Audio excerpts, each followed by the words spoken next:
Hi guys, welcome to my YouTube channel. आज की video में हम एक्सरसाइज 1.1 का 7th क्वेश्चन करने वाले हैं।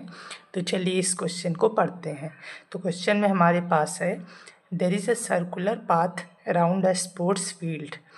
Sonia takes 18 minutes to drive one round of the field, while Ravi takes 12 minutes for the same. Suppose they both start at the same point and at the same time and go in the same direction. After how many minutes will they meet again at the starting point? तो यहाँ पे आपको क्या बोला है कि आपके पास एक सर्कुलर पार्क है, ठीक है, जो कि सर्कल के शेप में है ऑब्वियसली। ये आपके पास एक पार्क है इस सर्कल की शेप का। मान लो ये एक पॉइंट है, ठीक है, ये पॉइंट जो है। अब यहाँ से एक सोनिया नाम की लड़की इस पार्क के चक्कर लगाना स्टार्ट करती है, ठीक है।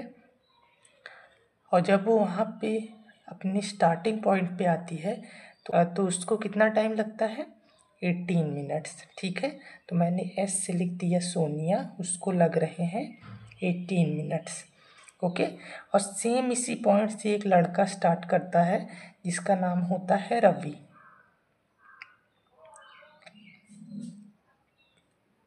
तो मान लो वो यहाँ से ऐसे होते हुए आता है, तो रवि को कितना टाइम लगता है?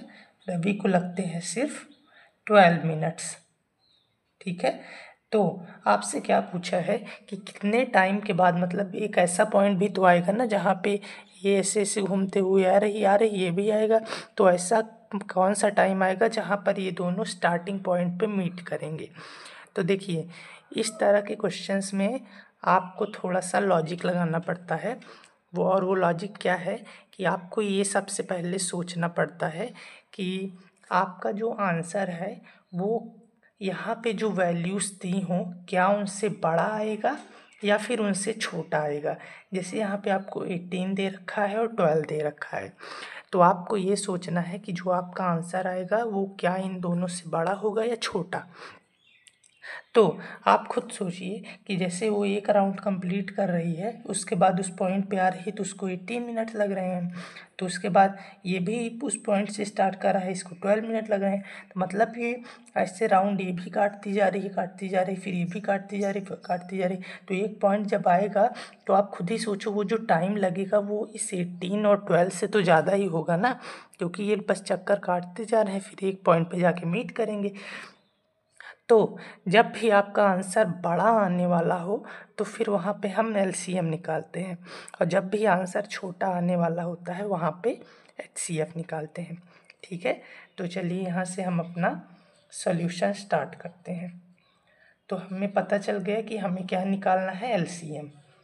तो यहाँ पर क्या इसका एलसीएम चलिए निकालते हैं। सो ये हो जाएगा 18 और 12। 2 के टेबल से स्टार्ट करेंगे। 2 9 सा 18 और 2 6 जा 12। 2 के टेबल से फिर हो जाएगा 2 3 जा 6। फिर अब 3 के टेबल से होगा 3 3 जा 9, और फिर क्या होगा 3 1 जा 3। अब भी 3 के टेबल से होगा 3 1 जा 3 1 1। अब यहाँ पे कंप्लीट हो गया। अब इसको चलिए मल्टीप्लाई कर लेते हैं। सो 2 2 जा 4, 4 3 जा 12 और 12 3 जा 36। तो यानी कि 36 मिनट बाद एक ऐसा पॉइंट आएगा जहाँ पर वो दोनों एक दूसरे से मिलेंगे, ओके। तो ये था हमारा 7th क्वेश्चन। अब हम आएंगे अपनी नेक्स्ट एक्सरसाइज पे।